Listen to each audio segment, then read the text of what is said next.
Hello दोस्तों, नमस्कार। मैं प्रमोद कुमार आप सभी का विजन स्टडी सेंटर के इस यूट्यूब चैनल पे हार्दिक स्वागत करते। आज देखिए हम क्या बताने वाले हैं आप लोग को। कल हम बता दिए थे कि कोई भी धनात्मक सम पूर्णांक क्या होता था, 4 क्यूब या 4 क्यूब प्लस 2 के रूप का होता है। यह चीज़ क्या किया था आप लोग सिद्ध करके दिखा दिए थे। ठीक, आज देखिए हम क्या आप लोग को सिद्ध करके दिखाएंगे कि आज दिखाएंगे कि सिद्ध करना है कि कोई धनात्मक विषम पूर्णांक क्या कोई धनात्मक विषम पूर्णांक 4 क्यूब प्लस 1 या 4 क्यूब प्लस 3 के रूप का होगा। यह कैसे होगा, यह चीज क्या करें बोलो सिद्ध करेंगे। देखिए किस तरह से हम लोग सिद्ध करेंगे। सबसे पहले क्या करेंगे, यहाँ पे करा धनात्मक विषम पूर्णांक करा है कि 4 क्यूब प्लस 1 या 4 क्यूब प्लस 3 के रूप का होगा। ये चीज करा सिद्ध करने के लिए आप लोग सिद्ध करने से पहले क्या करेंगे, लोग मान लेंगे। क्या मान लेंगे कि धनात्मक विषम पूर्णांक क्या करेंगे, मान लेंगे। देखिए सबसे पहले आप क्या करेंगे, माना कि धनात्मक विषम पूर्णांक बराबर धनात्मक विषम पूर्णांक बराबर ए मान। क्या मान लेंगे, ए मान। अब देखिए धनात्मक विषम पूर्णांक को ए मान लिए, ठीक। तो बी किसको मानेंगे, अब यहाँ पर चलिए बी का बारी है तो बी किसको मानेंगे, बी मानेंगे जिसके साथ क्यू लगा हुआ हो। क्या हो, जिसके साथ क्यू लगा हुआ हो उसको क्या मानते, बी मानते। अलग बात है यहाँ पे 4 क्यू प्लस 1 दिया, 4 क्यू प्लस 3 दिया। हो सकता था यहाँ पे क्या आप लोग को दे देता, 6 क्यू प्लस 1 देता या 6 क्यू प्लस 3 देता या 2 क्यू प्लस 1 देता या 2 क्यू प्लस 3 देता। यानी क्यू के साथ जो चीज लगा हुआ रहता उसको क्या मानते हैं लोग, बी मानते। क्या मानते, बी मानते। यहाँ देखिए क्यू के साथ क्या लगा हुआ, 4 लगा हुआ। क्यू के साथ क्या लगा हुआ, 4 लगा हुआ। यानी बी का मान क्या मानेंगे, 4 मानेंगे। ठीक, देखिए ये ठीक है, बी बराबर तो 4 मान, लेकिन धनात्मक विषम पूर्णांक ए यानी कोई भी धनात्मक विषम पूर्णांक क्या हो, कोई भी विषम पूर्णांक होगा उसको क्या मान लिया लोग, ए मान लिया। और उस विषम पूर्णांक को करा तो हम लोग इस रूप में लिख सकते। किस रूप में लिख सकते, इस रूप में लिख सकते। यानी जितना भी धनात्मक विषम पूर्णांक है सबको हम लोग क्या कर सकते हैं, इस रूप में लिख सकते हैं। 4 क्यू प्लस 1 या 4 क्यू प्लस 3 के रूप का होगा, यानी लिख सकते हैं। यह चीज क्या है सिद्ध करें। सबसे पहले क्या किए, मान लिए कि धनात्मक विषम पूर्णांक क्या मान लिए, ए मान लिए। क्या मान लिए, ए मान लिए। ठीक, और बी किसको माने, जिसके साथ क्यू लगा हुआ था उसको बी मान लिए। अब देखिए यहाँ तक मानने के बाद आगे अपना लोग क्या करें, आगे आप लोग क्या करते हैं, आप लोग जानते हैं पढ़े में आप लोग पढ़े होंगे या पढ़ा में पढ़ा है, देख लीजिएगा पीछे वाले वीडियो होगा, मिल जाएगा आप लोग खोजिएगा तो, कि यूक्लिड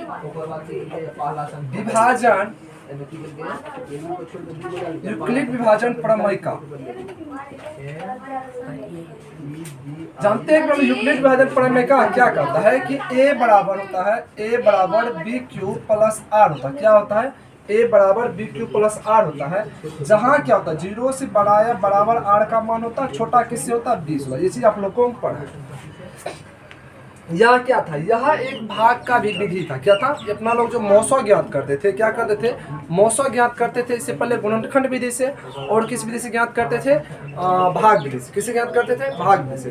लेकिन 10th स्टैंडर्ड यानी 10वीं क्लास में क्या है, वर्ग में क्या दे दिया है, यूक्लिड विभाजन प्रमेय ज्ञात करने के लिए एक यूक्लिड नामक वैज्ञानिक था जिन्होंने यह फार्मूला दिया। क्या किया, यह फार्मूला दे। इस फार्मूला के माध्यम से हम लोग क्या कर सकते हैं कि दो संख्या का क्या ज्ञात कर सकते हैं, 2 संख्या 3 संख्या कितनों भी संख्या उसका क्या ज्ञात कर सकते हैं, मौसा ज्ञात कर सकते हैं। उसके लिए क्या क्या एक फॉर्मूला देने। तीसरा चीज सीखे थे आप लोग, क्या करेंगे, तीसरा चीज सीखेंगे कि पहला व भाग विधि सीखे, दूसरा कौन सी, गुणनखंड विधि सीखे। तीसरा कौन सा विधि अपने लोग सीख लिए, मौसा निकालने के लिए यूक्लिड विभाजन प्रमेयिका या यूक्लिड विभाजन एल्गोरिथम से। ठीक, किसी भी 2 संख्याओं के 2 या 2 से अधिक संख्या करते हैं, मौसा ज्ञात करते हैं। उसके लिए फॉर्मूला है ए बराबर बी क्यू प्लस आर, जहाँ 0 से बड़ा होगा आर का मान या बराबर होगा, छोटा किससे होता, 20 होगा। ठीक, अब देखिए यहाँ आप लोग एक बात यहाँ पे लिखेंगे, आर का संभावित मान। आर का संभावित मान यहाँ पे लिखेंगे, आर का संभावित मान।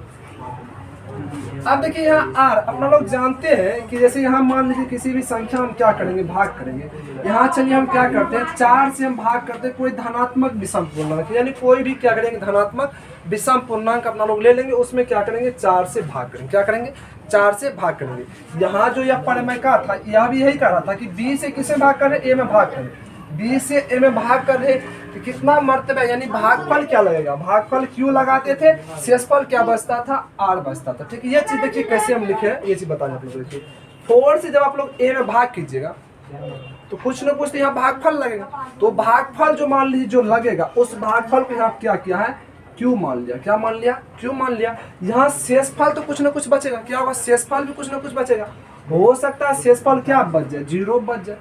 हो सकता है 4 से किसी भी संख्या में भाग कीजिएगा, क्या होगा? शेषफल तो कुछ ना कुछ बचेगा। हो सकता है 0 बचेगा। 0 नहीं बचेगा तब क्या बचेगा? 1 बचेगा, 1 बचेगा, 2 बचेगा, 3 बचेगा, 4 नहीं बच सकता। हम लोग जानते हैं कि किसी भी संख्या से अगर कोई किसी संख्या में भाग करते, क्या करते हैं? किसी संख्या से किसी संख्या में भाग करते हैं तो शेषफल क्या सब आ सकता है? उस संख्या से छोटा ही आएगा। क्या होगा? उस संख्या से छोटा ही आएगा। यानी 4 है तो 4 से छोटा क्या सब आ सकता है? या तो 0 आ सकता है, या 1 आएगा, 2 आएगा, 3 आएगा। 4 नहीं आ सकता, क्योंकि 4 आएगा तो फिर आपके लोग क्या कीजिएगा? 4 1 4 लगा करके 4 को काट लीजिए। काटिएगा क्या? शेषफल 0 आ जाएगा।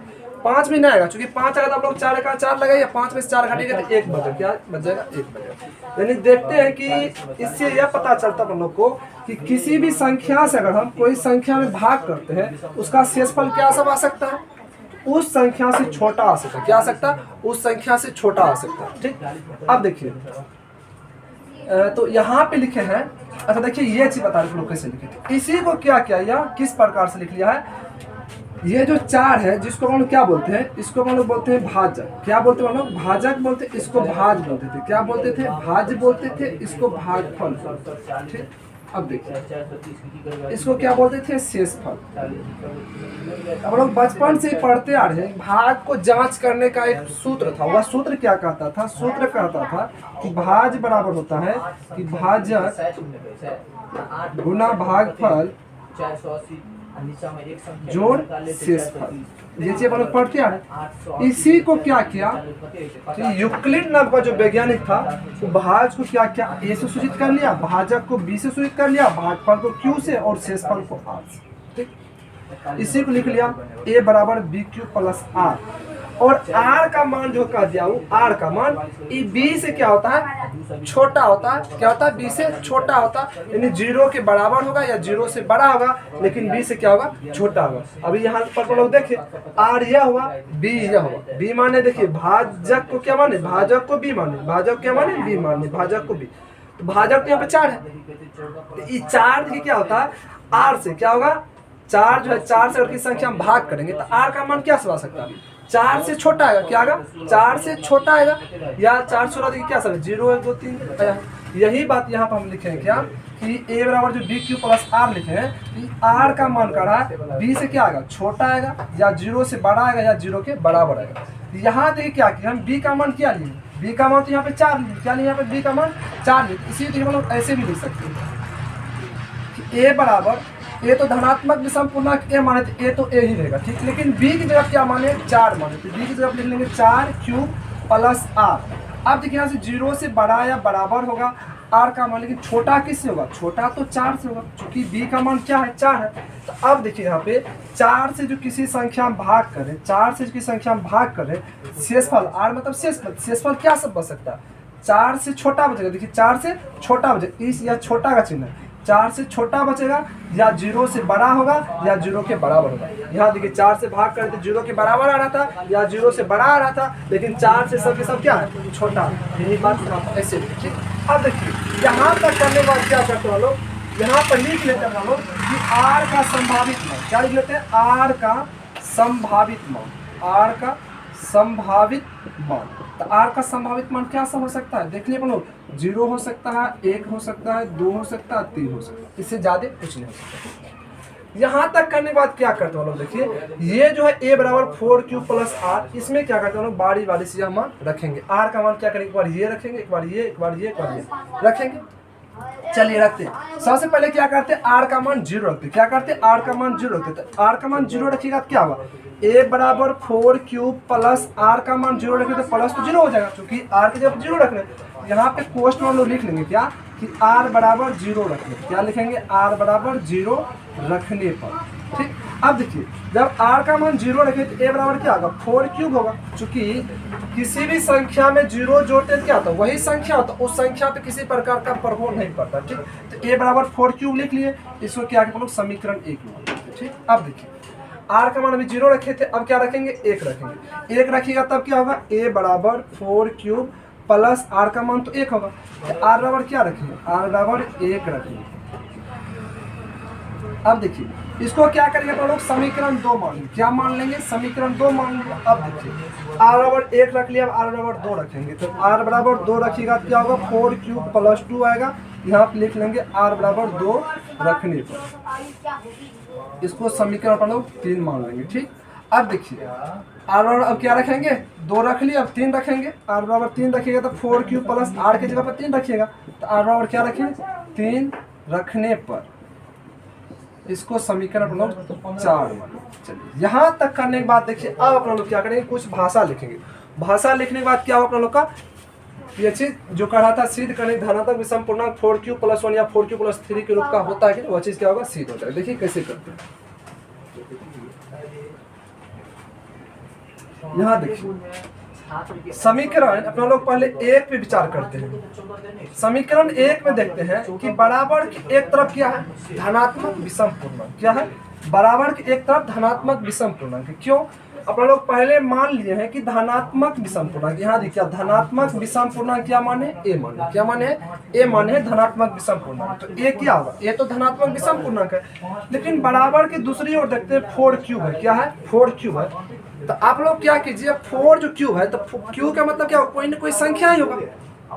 क्यू तो यहाँ पे भागफल को सूचित कर रहा है। किसको सूचित कर रहा है? क्यू भागफल सूचित कर रहा है। तो भागफल जो किसी भी संख्या से आपकी संख्या भाग करते हैं तो भागफल जो क्यू होता है तो वहाँ पे कोई ना कोई तो संख्या ही आता है। क्या आता है? कोई ना कोई संख्या ही आता है। ठीक, तो अब देखिए तो ये क्यू का मान आप लोग क्या कीजिए रखना शुरू कीजिए। क्या कीजिए? रखना शुरू कीजिए। यहाँ पे क्या कीजिए क्यू का मान आप लोग रखना शुरू कीजिए। 1 के पास से शुरू कीजिए या 0 के पास से जहां से वहां शुरू कीजिए। आप लोग कोई भी संख्या आप लोग क्या कीजिए यहाँ पे क्यू के पास रखिए और उसको 4 से गुना कीजिए। आप देखिएगा कि यहाँ पे जो संख्या प्राप्त होता है वह संख्या सम संख्या मिलेगा। क्या मिलेगा? सम संख्या मिलेगा। जैसे यहाँ पर देखिए हम क्यू की जगह पे 1 रखिएगा तो 4 गुनी 1 की जगह कितना आएगा 4 आएगा। तो 4 क्या है? सम संख्या। क्या है? सम संख्या। लेकिन बराबर की इस तरफ क्या है? इस तरफ विषम संख्या। क्या है? विषम संख्या। देखिए इस तरफ है विषम संख्या, इस तरफ है सम संख्या। यह संभव नहीं है। ठीक, अब देखिए यहाँ क्यू जब क्या करते हैं लोग 2 रखते हैं। 2 रखिएगा तो 4 दूना 8 होगा, लेकिन बराबर के इस तरफ क्या आ गया? सम आ गया। 2 रखे तो 8 है। 8 क्या है? सम संख्या। लेकिन इस तरफ ए क्या? ए तो धनात्मक विषम पूर्णांक यानी क्या? विषम संख्या। इस तरफ सम आ रहा है, इस तरफ क्या आ रहा है? विषम आ रहा है। यह भी क्या है? संभव नहीं है। 3 रखिएगा 4 3 12 आएगा। 12 सम है या क्या? विषम। यानी कोई भी संख्या आप लोग रखिएगा तो यहाँ देखते क्या आ रहा है? सम आ रहा है। यहाँ क्या आ रहा है? विषम आ रहा है। क्या आ रहा है? विषम। यह क्या होगा? संभव नहीं। क्या? यह संभव नहीं है। ठीक, अच्छा जी अगला विचार करते देखते हैं। ए क्या है? ए तो कौन सी धनात्मक विषम पूर्णांक यानी विषम संख्या। क्या है? विषम संख्या। अभी देखिए कि 4 क्यूब क्या हो रहा था? सम पूर्णांक हो रहा था। क्या हो रहा था? सम पूर्णांक हो रहा था। यहाँ पे क्यूब जब कुछ भी रख करके हम लोग देखेंगे क्या आएगा? सम संख्या आएगा। लेकिन उस सम संख्या में अगर आप 1 जोड़िएगा तो क्या आएगा? विषम हो जाएगा। क्या हो जाएगा? विषम। क्यूब की जगह पर 1 रखिएगा तो 4 गुनी 1 4, 4 में 1 जोड़िएगा तो 5, 5 तो विषम आ गया। इधर भी विषम, इधर भी क्या आ रहा है? विषम आ रहा है। 4 क्यूब जब चलिए 2 रखिएगा 4 दूना 8, 8 में जोड़िएगा तो 9, 9 क्या? विषम है। बराबर किस तरह भी क्या है? विषम है। यानी समीकरण 2 क्या देख रहे हैं? सही है। समीकरण 2 क्या है? सही है। कैसे सही है? क्योंकि बराबर इस तरफ भी क्या देख रहे हैं? धनात्मक विषम पूर्णांक। क्या है? धनात्मक विषम पूर्णांक है। यह भी क्या आ रहा है? धनात्मक विषम पूर्णांक। क्या आ रहा है? धनात्मक विषम पूर्णांक। देखिए तब लोग ए को माने थे कौन सी? ए को माने थे धनात्मक विषम पूर्णांक। ए को माने थे धनात्मक विषम पूर्णांक। लेकिन देखिए बोलो कि इसको भी क्या ला दिए? बराबर के इस तरफ भी क्या ला दिए? धनात्मक विषम पूर्णांक ला दिए। क्या ला दिए? धनात्मक विषम पूर्णांक। इसका मतलब क्या होगा? यह क्या है? सही है। यह क्या है? सही। अगला भी देख लेते हैं। अगला देखते हैं ए क्या है? धनात्मक विषम पूर्णांक है। लेकिन 4 क्यूब क्या है? 4 क्यूब तो सम पूर्णांक है। क्या है? सम पूर्णांक। लेकिन उसमें 2 जोड़े। क्या करें? 2 जोड़े। तो सम में जब 2 जोड़िए क्या आएगा? सम ही आएगा। किसी कोई भी सम संख्या आप लोग ले लीजिए उसमें 2 जोड़िए देखिएगा क्या आ रहा है? सम ही आएगा। क्या आएगा? सम ही आएगा। यहाँ देखिए 4 के साथ आप किसी भी संख्या से गुना कीजिएगा तो क्या आएगा? सम आएगा। उस सम में 2 जोड़िएगा क्या? सम ही आएगा। देखते हैं बराबर के तरफ धनात्मक विषम पूर्णांक है, बराबर की दूसरी ओर क्या है? धनात्मक सम पूर्णांक है। यह भी क्या है? संभव नहीं। क्या है? यह संभव नहीं है। ठीक, अब आगे देखिए क्या करते हैं। आगे यहाँ देखते हैं कि बराबर की एक तरफ क्या है? धनात्मक विषम पूर्णांक है। बराबर की एक तरफ देखते हैं क्या? यह तो सम पूर्णांक है और सम पूर्णांक में 3 जोड़ है। क्या जोड़ है? 3 जोड़ है। अब कोई भी धनात्मक सम पूर्णांक लीजिए उसमें 3 जोड़िएगा क्या मिलेगा आप लोग को? विषम पूर्णांक मिलेगा। क्या मिलेगा? विषम पूर्णांक। जैसे यहाँ 1 रखिएगा 4 गुनी 1 4, 4 में 3 जोड़िएगा 7, 7 क्या? विषम है। 2 रखिएगा 4 9 8, 8 3 11, 11 क्या? विषम पूर्णांक है। 4 रखिएगा, 4 चौक 16, 16 3 19 क्या आ रहा है, विषम पूर्णांक आ रहा है। यानी देख रहे बराबर की इस तरह भी विषम पूर्णांक, बराबर की इस तरह भी क्या विषम पूर्णांक, क्या संभव है, क्या संभव यानी सही है। अब देखिए आप लोग समीकरण 1 और 3 में देखिए ये चीज तो आप लोग समझ गए। इसी में देखिए क्या करें आप लोग, भाषा में लिख लेंगे, क्या करेंगे भाषा में लिख लेंगे। चलिए भाषा हम क्या करते हैं, यहाँ लिखते हैं। देखिए भाषा देखिए क्या लिखते हैं, भाषा में लिखते हैं कि समीकरण 1 और 3 में, समीकरण 1 और 3 में बराबर के एक और, बराबर के एक और धनात्मक विषम पूर्णांक, धनात्मक विषम पूर्णांक है। क्या है, धनात्मक विषम पूर्णांक है। लेकिन बराबर की दूसरी ओर क्या, लेकिन बराबर के दूसरी ओर सम पूर्णांक है, जो क्या है संभव नहीं। क्योंकि बराबर की एक और आ रहा धनात्मक विषम पूर्णांक, अब बराबर की दूसरी ओर क्या आ रहा है सम पूर्णांक, जो क्या है संभव नहीं है, जो संभव नहीं है, ठीक नहीं है। लेकिन अपना लोग क्या देखते हैं कि समीकरण 2 और 4 में, समीकरण 2 और 4 में क्या देख रहे हैं, बराबर की एक और भी क्या है धनात्मक विषम पूर्णांक है, और दूसरी ओर भी क्या आ रहा है धनात्मक विषम पूर्णांक, जो क्या संभव है। यही लिखेंगे कि समीकरण 2 और 4 में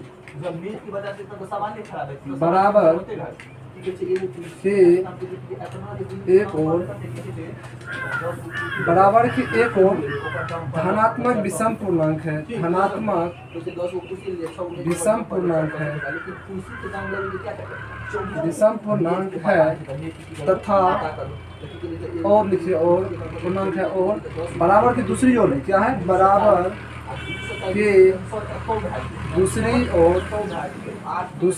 ओर भी क्या है धनात्मक विषम पूर्णांक है, धनात्मक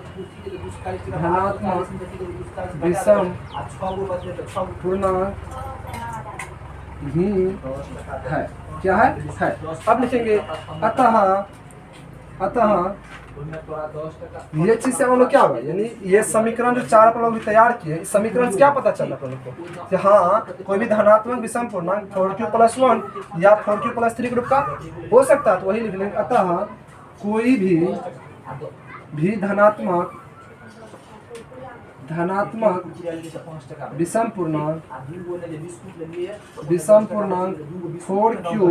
4q+1 या 4q+3 के ग्रुप का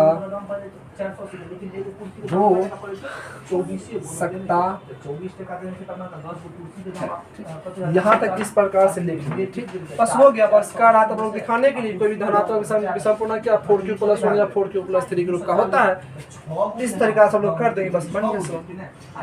कितना आसान है। अगर यहाँ तक अगर आप लोग किसी प्रकार समझने में दिक्कत है, आप लोग क्या कीजिएगा, जरूर हमको कमेंट सेक्शन में लिख करके बताइएगा। अगर आप लोग को वीडियो सच में आप लोग को वीडियो को सीखने के लिए मिल रहा है, आप लोग का कर्तव्य बनता है कि जो भी बच्चे को लगे इस चीज़ का आवश्यकता है, वहाँ तक क्या कीजिएगा शेयर करने का प्रयास कीजिएगा, वहाँ तक पहुँचाने का प्रयास कीजिएगा। और क्या कीजिएगा, वीडियो को लाइक कर लीजिएगा, चैनल को सब्सक्राइब कर लीजिएगा, ताकि आगे जो कोई भी वीडियो हम डालें तो वो वीडियो क्या हो, नोटिफिकेशन सबसे पहले आप तक पहुँचे। ठीक है, चलिए लिख लीजिए। जय हिंद, जय भारत।